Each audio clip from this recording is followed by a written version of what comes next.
Chapter 12. Face to Face with the Terrible Yoot.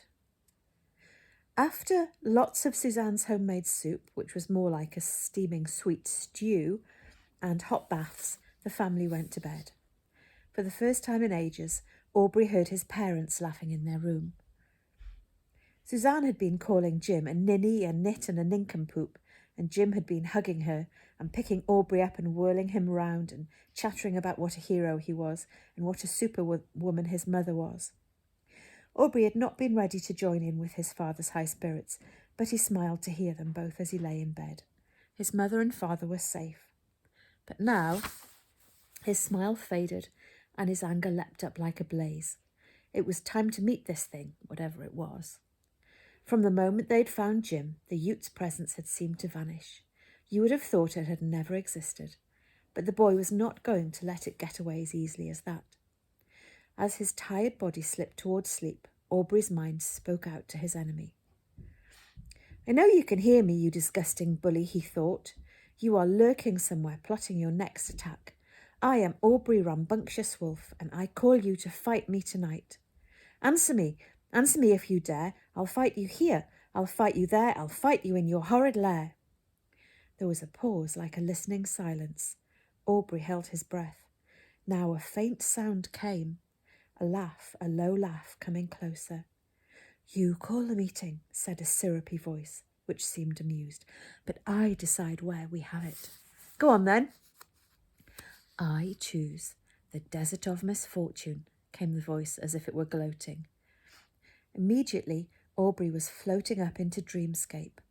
Far below he saw his house and woodside terrace and rushing wood, but he could see the wood's shapes changing as he watched, the trees becoming taller and darker and growing mighty now, becoming great pines and firs with mountains behind them, their peaks all glittering with snow and starlight. "The enchanted mountains!" Aubrey exclaimed. They were so beautiful that he longed to swoop down and land there, but now they were falling away. Smaller and smaller they shrunk to white rumples, and faster he flew over dark plains, down to a lacquer sea, the sheeny, oily sea which rushed below him at 1,000 miles a moment, until the darkness ahead lightened as if dawn were galloping towards him. The light leaping over a shoreline of rocks with the sun behind them. And now sea and shore were far away behind him, and he was crossing sand, bridges and valleys of sand. Everywhere he looked was sand, scrub and desert. The sun had climbed faster than a bouncing ball right up to the top of the sky, and Aubrey began to come down, down, fast at first, then slowing as he descended until he landed with a thump and found himself in the middle of a boundless world of sand, sky and white burning sun. In all the silent and blazing lands around him, only the desert grasses moved, trembling in the wind. "Is anybody here?" Aubrey called out. The emptiness of the desert was so perfect that the emptiness itself seemed alive. You would not have been surprised if the air had given a heat shimmer and emptiness had stepped out of it, like a person coming through a door. "Oh, yes," said a voice. There was no one there. "Where are you?" Aubrey demanded. "Just here," said the voice. "Why can't I see you?" "I don't want to be seen." "Why not?" There was another listening pause. "Why not?" "Oh, very well," said the voice. And there was a hissing and a slipping, a slithering sound, and a shape began to resolve in front of him. Aubrey prepared himself for something huge, something terrible, a thing of vast height and power. He looked around wildly for some sort of weapon, even a stick, but there was nothing. Now the shape was taking form. At first, Aubrey thought it was the shape of a man, but then it hunched over and its shoulders grew huge like a bear or giant hyena. Now it changed again into a twisting thing, something like a tree made of serpents. Now it spindled and legs grew out of it, a writhing scorpion indistinct. Now it was ragged around the edges and bullish in the centre. Now it had eyes, then no eyes, now horns, now none. "Make up your mind," Aubrey said, refusing to sound frightened, though his heart was beating fast. "Stop wriggling about. Be something." "This is the thing I am," said the Yoot. "What do you want with me?"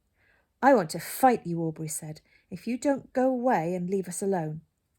You can't beat me, and I can't go away, the Yoot answered. It looked something like living barbed wire now, coiling and spiky. Why are you picking on my father? Because I like him. You like him? Why do you make him miserable? Do you enjoy making people miserable? Enjoy? The Yoot said, as if it had never thought about enjoyment before. Oh, of course not. It's just what I do. Can't you do something else? There was a pause. Sometimes I think I can, but when I try, the Yoot's voice trailed away. Don't stop, Yoot, Aubrey cried. Talk to me. What happens when you try? There was a pop, like a balloon bursting. On the sand dune at his feet, a large black beetle appeared. It was about the size of a golf ball.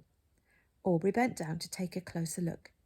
The beetle's carapace was a shiny green-black, shot through with colours which changed from dark ruby reds to gleaming blues. Is that you? Yes, said the beetle. Aubrey was extremely surprised that such a monster should appear as such a small beast, admittedly quite big for a beetle, but very small indeed compared to what Aubrey had been expecting. He sat down on the sand. The beetle began to run around distractedly until it came upon a lump of dung. Camel dung, it said almost to itself. The beetle went up onto its front legs, rested its back legs against the dung ball, and by pedalling them, it began to roll the dung up the sand dune. Imagine walking backwards on your hands while using your feet to roll a giant beach ball made of muck up a hill. The beetle Yoot did this as though it were perfectly normal. What are you doing? Aubrey asked. Exercise, puffed the beetle. Here, let me help, Aubrey said, reaching for the dung. Leave it, shouted the beetle. Don't you understand? Look around. This is the desert of misfortune. This is my home. The beetle was so worked up it could hardly speak. It heaved and heaved at the ball of dung, pushing it slowly up the dune. Tough place to live, Aubrey said calmly. Why don't you go somewhere else? Tough? It's hell. Nothing here but scorpions and lizards and the occasional camel which drops dung. Nothing to do, no one to talk to, and this is where I am from. This is where I am me. Unless I come to your world, and as soon as I do that, I am the terrible Yoot again. The horrendous, terrible Yoot, who everyone hates and fears. It's incredibly lonely, and I'm drawn to all sorts of people. Good people like Jim, but when they start listening to me, you know what happens. Ugh! Shouted the beetle in a rage. So, what are you doing with the dung? Aubrey asked gently. Pushing it to the top. Then what? Then it will roll back down and I'll go back to the bottom and push it back up to the top again, and so on. I see, said Aubrey after a minute. It's thrilling, said the beetle sulkily. It could not be more exciting. And you do it because... Otherwise I'd go crazy, cried the beetle. Look at my choices. I can sit around here all day, boiling, waiting for the evening when it cools down a bit, and then I can sleep. But if I haven't done anything all day, I can't sleep, and then I lie awake, having staring competitions with the moon. It never blinks. Or I can go to the world and be a monster. The beetle was straining mightily now as it pushed the dung up the dune towards the crest. So I roll this wretched dung all the way to the top. There. Well done, cried Aubrey. Beetle and dung ball rested on the crest, the dung wavering slightly as it balanced on the lip of sand. Thanks, said the beetle, and took its back feet off the dung. The brown matted ball immediately toppled and rolled, faster and faster, with little jumps and bounces, all the way to the bottom, where it came to a stop. B-, said the beetle.